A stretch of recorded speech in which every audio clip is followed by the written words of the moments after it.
I wish welcome to Telugu. ఎందుకంటే తెలుగులో తెలుగు వచ్చిన అమ్మాయిల కన్నా తెలుగు రాని అమ్మాయిలనే మేము ఎక్కువగా లవ్ చేస్తుంటాం. ఎందుకంటే ఆ, తెలుగు వచ్చిన అమ్మాయిలు ఎంకరేజ్ చేస్తే ఏమవుద్దో తర్వాత నాకు తెలిసింది. సో అందుకని చెప్పి ఇక నుంచి నేను తెలుగు రాని అమ్మాయిలను ఎంకరేజ్ చేయాలని నేను, మా డైరెక్టర్ సాయి రాజేష్ గారు, మా కల్ట్ డైరెక్టర్ సాయి రాజేష్ గారు కోరుకుంటున్నాము. అంటే వైష్ణవి జనరల్గా తెలుగు అమ్మాయి అనగానే బేసిక్గా ఆఫర్స్ గురించి మొన్న ఎస్కేఎన్ గారు ఒకటి మాట్లాడడం జరిగింది. సో అది మీ దాకా ఏమన్నా వచ్చిందా, మీ గురించి అని చాలామంది అనుకున్నారు.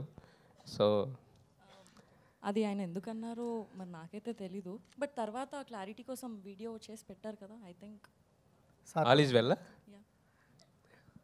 సిద్ధు గారు అంటే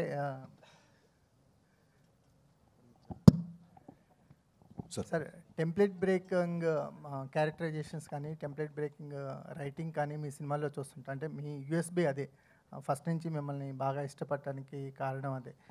ఈ విషయానికి జాక్ విషయానికి వచ్చేసరికల్లా టెంప్లెట్ బ్రేకింగ్ ఏం జరిగింది? ఏం జరగలేదండి. టెంప్లెట్లోనే ఉంటుందా? టెంప్లెట్లో ఉంటుంది సినిమా, కానీ it is that film that every one can watch.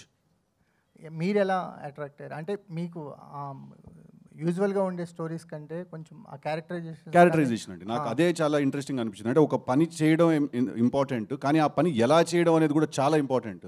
ఎందుకంటే మనకు ఒక పద్ధతి ఉంటుంది, మనకి ఇన్స్టింక్ట్ ఒకటి చెప్తూ ఉంటుంది, ఓకే ఇది ఇలా చేయాలి, ఇది ఇలా చేస్తే వర్కౌట్ అవుతుందని. బట్ ప్రపంచం అంతా అది అలాగా ఇలా చేయాలని చెప్తూ ఉంటారు. సో ఆ క్యారెక్టరైజేషన్ చాలా ఇంపార్టెంట్. మీకు చేంజ్ ఓవర్ ఎంత చేంజ్ ఓవర్గా ఉంటుంది క్యారెక్టర్? యాక్చువల్లీ నాకు చేంజ్ ఓవర్ కన్నా కూడా నాకు రెస్పాన్సిబిలిటీ తక్కువ ఉంది సార్ ఈ సినిమాలో. ఎందుకంటే భాస్కర్ గారు రైటింగ్ అండ్ ఆయన story is the major highlight of the film. నేను ఒక క్యారెక్టర్ని ఈ సినిమాలో. టిల్లుకున్నంత రెస్పాన్సిబిలిటీ నాకు లేదు. ఎందుకంటే టిల్లు ఏంటంటే ఏముండదు, వాడి నుంచి నవ్విస్తాడు చూడండి అన్నట్టు ఉంటుంది. సో అది నాకు చాలా స్ట్రెస్. 1 hour 45 minutes నేను నవ్వించాలనే స్ట్రెస్ నాకు ఉండింది. బట్ ఈ సినిమాకి అలా కాదండి, ఎంటర్టైన్ చేస్తూనే ఉంటాను, but at the same time there is a very big story that is happening.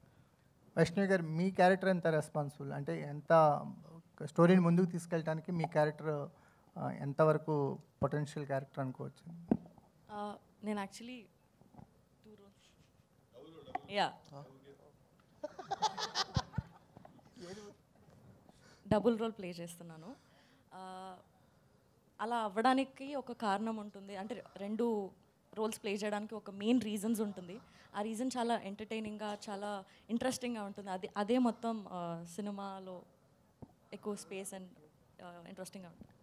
Vaishnavi గారు, నేను వెంకట్ ఇంటికి అండి. బేబీ తర్వాత మీరు నెక్స్ట్ మూవీ చేశారు, అది అంత సక్సెస్ కాలేదు. సో దీనిపైన ఎలాంటి కేర్ తీసుకున్నారు? అంటే ఒక హీరోయిన్కి నెక్స్ట్ ఒక ఫ్లాప్ పడ్డదంటే మళ్ళీ అవకాశాలు రావడం చాలా కష్టం కదా. సో దీన్ని ఎలా చూస్ చేసుకున్నారు? సార్ అంటే సినిమా సక్సెస్ కాకపోవడం అది అంటే నేను అంత ఆలోచించే మెచ్యూరిటీ అంటే ఎక్స్పీరియన్స్ లేదు సార్ ఇంకా నాకు.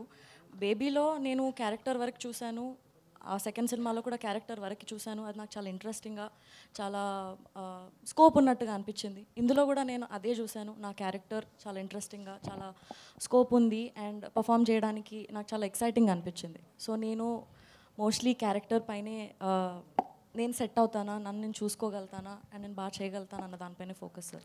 బేబీ ప్రొడక్షన్స్లోనే మళ్ళీ మీరు ఆనంద్ గారికి సినిమా అన్నారు, కానీ మళ్ళీ ఇంతవరకు ఏం అప్డేట్ లేదు, ఏంటి? అది అన్ఫార్చునేట్లీ అది ముందుకు వెళ్ళలేదు సార్. బట్ మేబీ ఫ్యూచర్లో ఇంకా ఏదైనా వస్తే I'm looking forward to do. I've always had a great experience working with them. So అంటే ఎస్కేఎన్ గారితో అంటే ఆ ప్రొడక్షన్తో అయితే మీకైతే ఇబ్బంది లేదు కదా? ఉందని ఎవరు చెప్పారండి? అంటే మొన్న దాంట్లో కొద్దిగా సోషల్ మీడియాలో అయితే ఇదే వైష్ణవి గారిని ఇలా అన్నారు అనేసి కొంత ఇదైతే అయింది. అదే చెప్తున్నాను, ఎవరిని అన్నారో మరి నాకు తెలీదు. బట్ ఏదైతే బయటికి వచ్చిందో న్యూస్, దానికి ఆన్సర్ చేయడానికి ఒక వీడియో చేసి పెట్టారు. ఐ థింక్ దాంతో ఆన్సర్ వచ్చేసింది అనుకో.